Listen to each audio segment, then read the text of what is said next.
মালিক প্রচুর মদ খেয়েছিল। সে খুব খুশি হয়ে তার স্ত্রী আর কর্মচারী রফিককে নাচতে বলল। তারা নাচতে শুরু করলো আর মালিক হাসি মুখে তাদের দেখতে লাগলো। সে টেরই পায়নি যে নাচের মাঝেই তারা দুজন কাছাকাছি আসছিল। শেষে তারা একে অপরকে জড়িয়েও ধরে। মালিকের অসতর্কতায় তারা গোপনে দেখা করার সুযোগ পেয়ে যায়। এক রাতে মালিক আবারও মাতাল হয়ে বাড়ি ফেরে। সে পুরোপুরি বেহুশ ছিল। তারা তাকে ধরে ঘরে নিয়ে বিছানায় শুইয়ে দিয়ে বাইরে আসে। তাদের গোপন অনুভূতিগুলো অবশেষে বেরিয়ে আসে। মালিক পাশের ঘরেই ছিল, কিন্তু তারা বারান্দাতেই ঘেঁষাঘেঁষি করে দাঁড়িয়ে থাকে। তারা এত নিখুঁত অভিনয় করত যে মালিকের কোনো সন্দেহই হয়নি। মালিক রফিককে সবচেয়ে বেশি বিশ্বাস করত। রফিক চুপচাপ স্বভাবের হওয়ায় কেউ তাকে সহজে বুঝতে পারত না। সবার সামনে সে আর মিনা অচেনার মতো থাকলেও সুযোগ পেলেই গোপনে দেখা করত। একদিন মালিক মিনাকে ডাকলে তাদের আলাদা হতে হয়। রফিকের সেটা একদমই ভালো লাগেনি। সে সন্ধ্যায় বাড়ি না ফিরে রাতেই মিনার সাথে দেখা করতে আসে। মিনা জানালার পাশে দাঁড়িয়েছিল। রফিক ইশারা দিতে গাছে আসতে টোকা দেয়, কিন্তু মালিক কথা শুনে ফেলে। মিনা জলদি বলে ওঠে যে বাইরের গাছের ডাল নড়ছে। মালিকের একটু সন্দেহ হলেও রফিক সময় মতো লুকিয়ে পড়ায় ব্যাপারটা ওখানেই মিটে যায়। সেবার তারা বেঁচে গেলেও দুজনেই ভীষণ ভয় পেয়ে যায়। চিরকাল একসাথে থাকতে তারা এক ভয়ঙ্কর ফন্দি আঁটে। মিনা প্রথমে মালিককে প্রচুর মদ খাওয়াবে, তারপর রফিক তাকে পুরোপুরি অজ্ঞান করে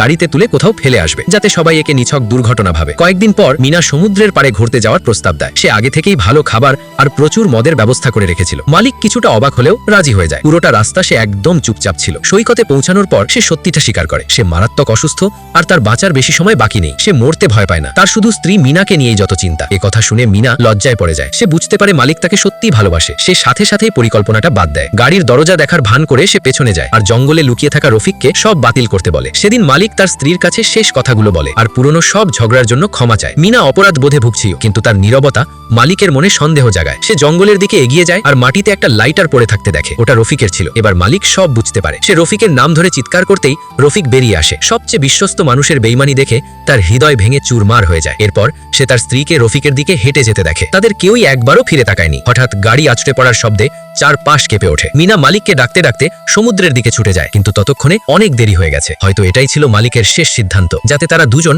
সারা জীবন নিজেদের বেইমানির কথা মনে রাখে।